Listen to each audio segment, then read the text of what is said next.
Hello, my name is Thomas, and today I'm going to talk about the book written by Sun Tzu, The Art of War. Before we start, please let me briefly introduce myself. I am an expat living in China, and although I've been living here over 2 years now, I still do not fully understand Chinese culture. Therefore, I decided to read some classic books, and maybe it will help me to understand the Chinese culture more. I also believe that being intrigued about different cultures broadens our minds and allows us to see things from different angles and different perspectives, and also allows us to think about this world comprehensively. And since I always aspired to be an open-minded person, I moved to China, so this is actually one of the reasons which brought me here. China, in my opinion, is a very interesting country with a rich culture and history, and sometimes, to be honest, it could be quite overwhelming and confusing for a foreigner who just started to live in a foreign country. Some people in the Western countries might be under the impression that China needs to learn from the Western countries, from the West, and try to catch up with them.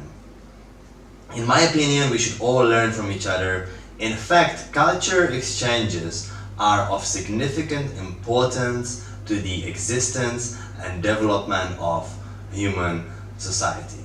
Mr. Ji Xianlin, a famous Indologist, writer, and historian, pointed out that the culture exchange was one of the driving forces for the progress of human society, and I hope that we can all agree that the translation is beneficial to inheritance and development of culture, and also upgrade culture exchanges between nations.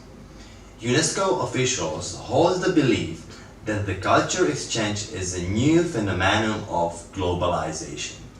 Therefore, in my opinion, we should all aim to educate ourselves about other countries, their cultures, history, and so on. Firstly, I would like to talk about this book, how the book is designed and structured.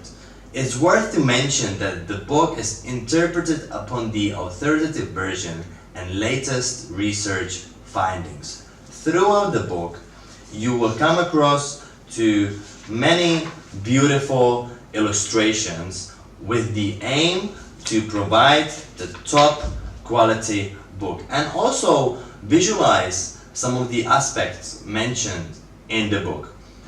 As you have probably noticed, or I'm not quite sure if you can see that, let me just try to show you like this. So the way how it works, the book is written in English as well as in Chinese. So on the right side you always have English text, and on the left side you have Chinese characters, which I find extremely helpful. I've been trying to learn some Chinese characters, and although I'm still miles away from being able to actually read Chinese, it is quite nice to have this ability to compare the original text with the English translation. Usually by asking a Chinese speaking person, hey, is this translation accurate? Let me give you another example based on my previous experience. When I was reading some books translated from English to my mother tongue, I found some discrepancies along the lines, and when I subsequently read the same book in English, some phrases might not have exactly matched with the original meaning of the text, which I believe it's normal since translation is done by people, luckily, not only computers. So it's natural that in some cases the translation is its individual's representation and perception, which, however, might sometimes interfere with the original text, unfortunately. So for those of you who are able to read Chinese as well as English, or maybe you study Chinese, this book is a tremendous tool to compare both translations without actually buying two books. Now I would like to talk a little bit about my first impressions when I got my hands on this book. So what is the art of war? The art of war is the earliest Chinese military treatise and is considered as one of the greatest military classics in the world. Here in the foreword section, it says, it is widely recognized as one of the top 3 military treatises in the world, with profound philosophy and extensive influence, together with the Book of 5 Rings and the Epitome of military science. Legend goes that the art of war was written by Sun Wu during the spring and autumn periods. It's reflecting the ideas of Sun Wu in prudence war, emphasis on strategies, quick victory, and basically how to fight a war. This book influenced many great military leaders and is also considered as a great philosophical literary work. And now I know what you're thinking. What does a war have to do with philosophy?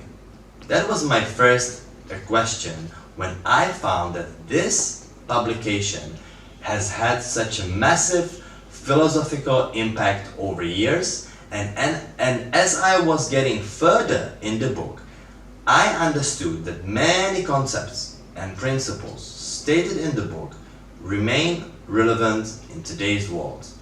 Its ideas are applicable not only in the military field, but also in the modern business management, social management, interpersonal communication, analytic thinking, psychology, and many, many more. I was stunned by the complexity of the book.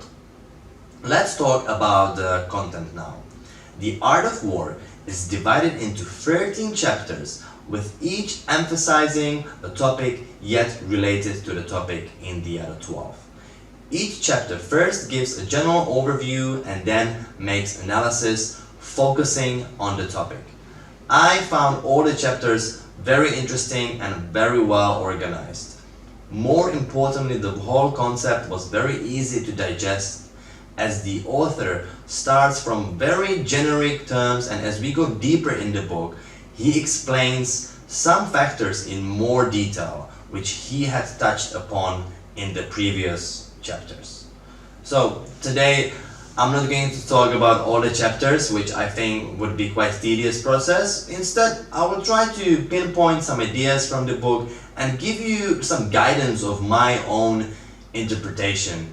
And I'm sure you will all find some interesting ideas and try maybe to put them even into a daily life. So, for example, the first chapter, Calculation, contains the main ideas of the author. It mainly discusses the importance of war and basic conditions determining the outcome of war. Sun Tzu believed that the outcome of a war was predictable based upon analysis of 5 aspects: morality and justice, timing, geographical conditions, leadership, and management.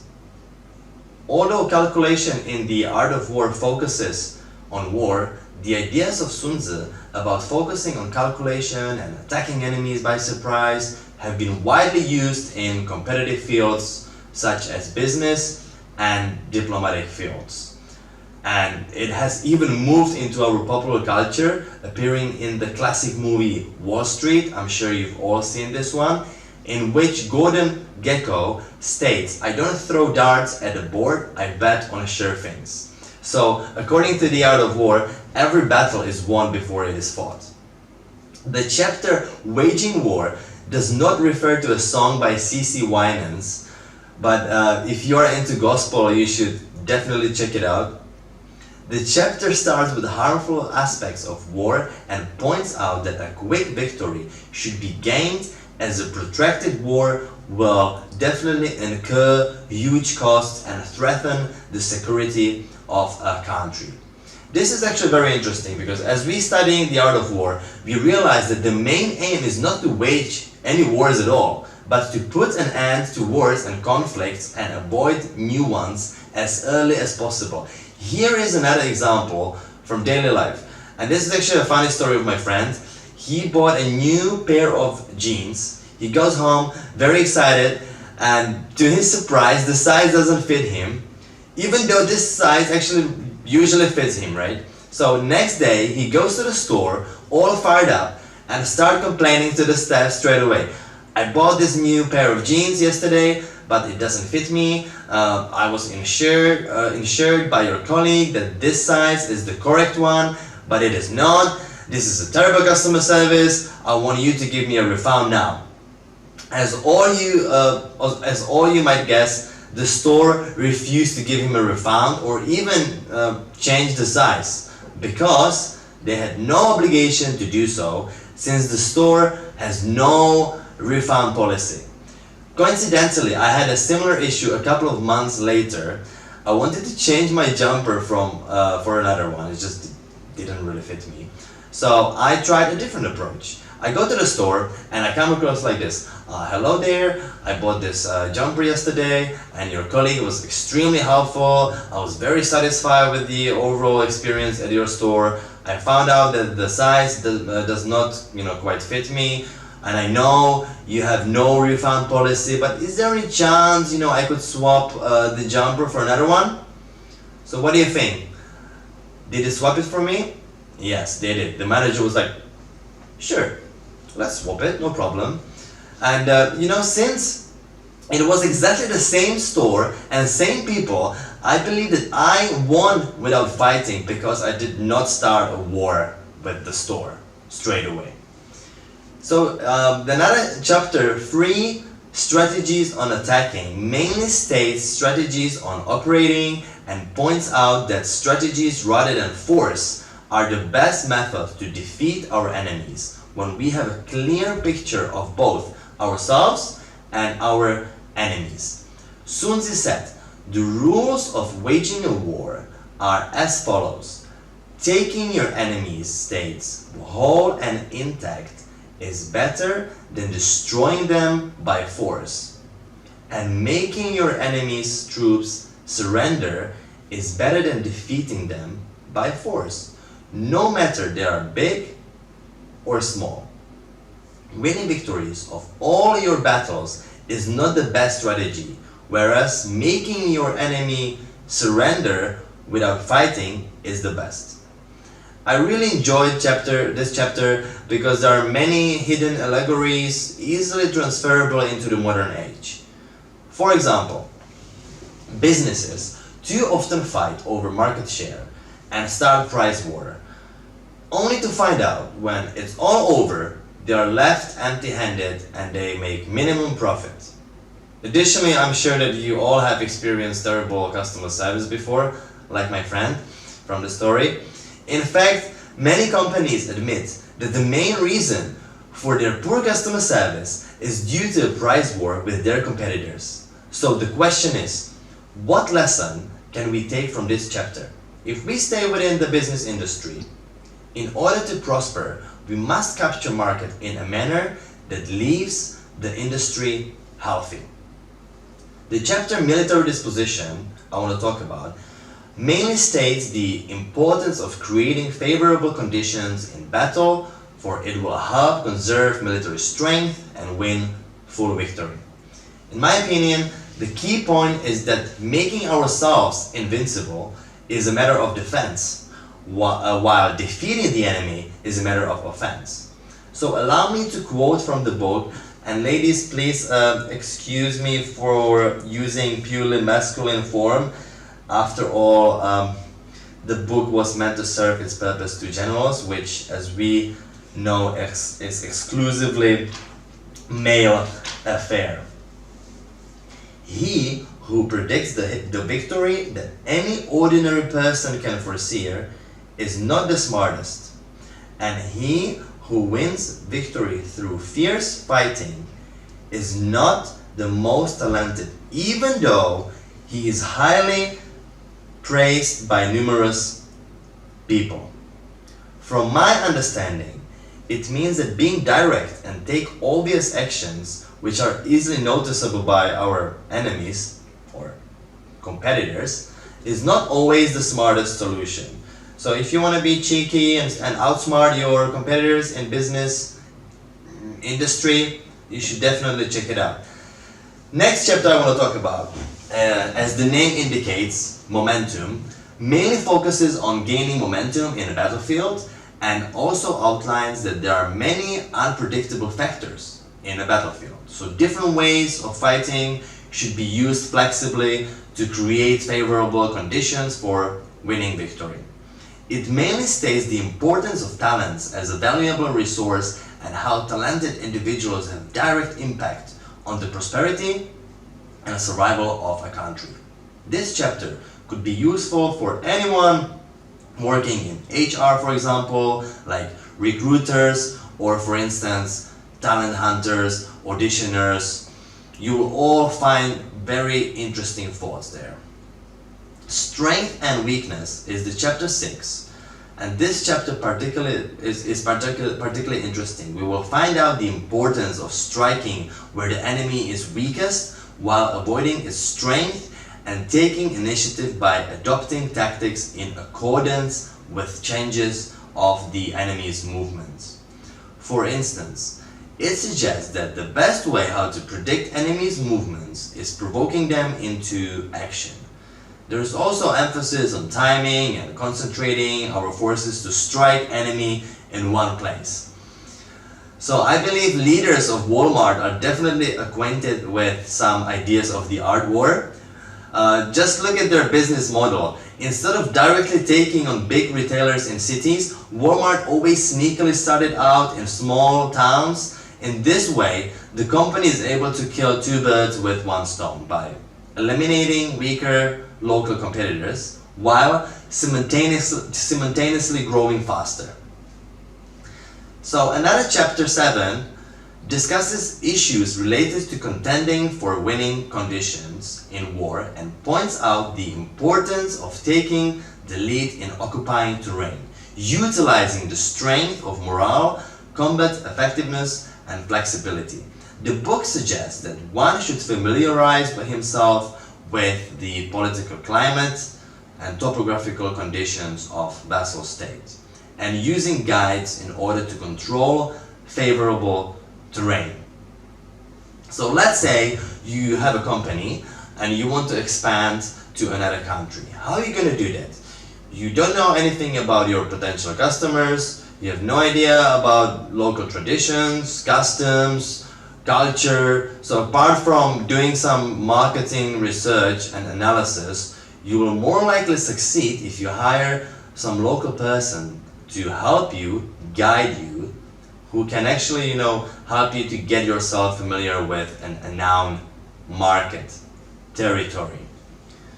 Chapter named 9 Changes discusses the importance for the general to take action in accordance with progress of a battle and create conditions based upon analysis of advantages to prevent his troops from being defeated by the enemy. It also mentions the rules of using troops. For example, do not trust to luck that your enemies will not come. Instead, make good preparations to expect your enemies. Do not trust luck that your enemies will not launch attack. Instead, equip your troops with invincible conditions. And I am a passionate chess player and I actually learned a lot from this chapter.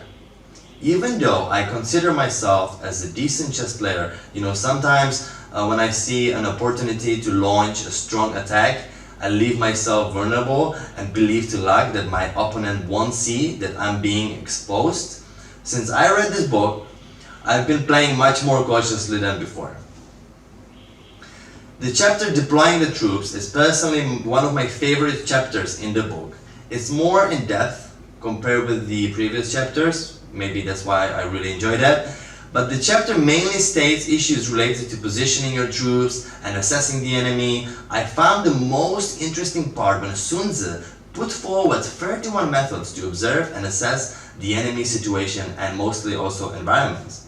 So now I know for sure, if I ever find myself in a hostile territory, which I hope will never happen, but just in case, thanks to this book, I will know what surroundings I should mostly pay attention to. And basically this section just gives you a peace of mind about the environment when you are in nature. So if you are an outdoor enthusiastic, you should not miss out this passage. Last chapter outlines how to use spies in operations. This tactic could be surely used in modern business age. I personally imagine myself being sent to work for a competitor by my employer, undercover obviously, in order to find out some information about his business plans, strategies, or even sort of steal important or confidential information. And I would really like the idea of having double income. So as a conclusion, I would definitely recommend this book to anyone who is not only interested in fighting a war in general, but also in philosophy, strategic thinking, psychology, analytic thinking. This book serves as a great tool to guide us with fighting an enemy, and in some points of our lives, we sometimes have to face our enemy. Whether it's your boss, rival company you compete with, or a divorce lawyer of your wife or her husband, this book will help you immensely. If you are interested in purchasing this book, please refer to the link below. See you next time. Bye.